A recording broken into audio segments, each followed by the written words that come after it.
Sequences. Practicing a scale using sequences is a great way to get familiar with the shape.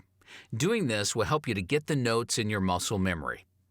The most common way to play a sequence is to repeat a pattern in an ascending or descending order, like this.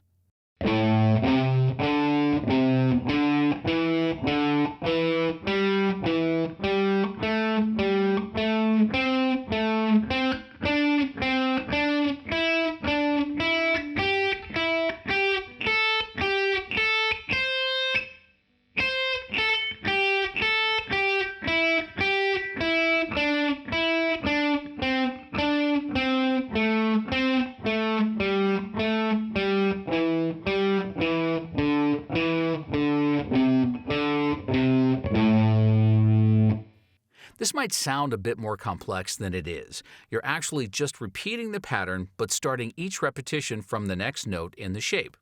Here's an example. Let's play this 3-note sequence in the scale shape. So, you start by playing the note pattern 1, 2, 3.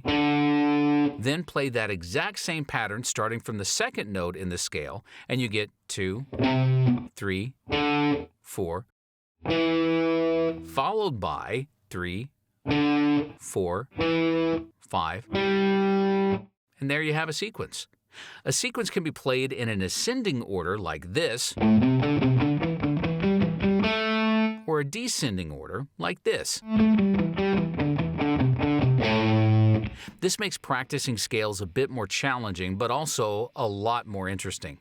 You'll learn loads of different sequences further on that you can use when jamming or improvising, which gives new flavors to your solos. And once you know one, you can also make up your own.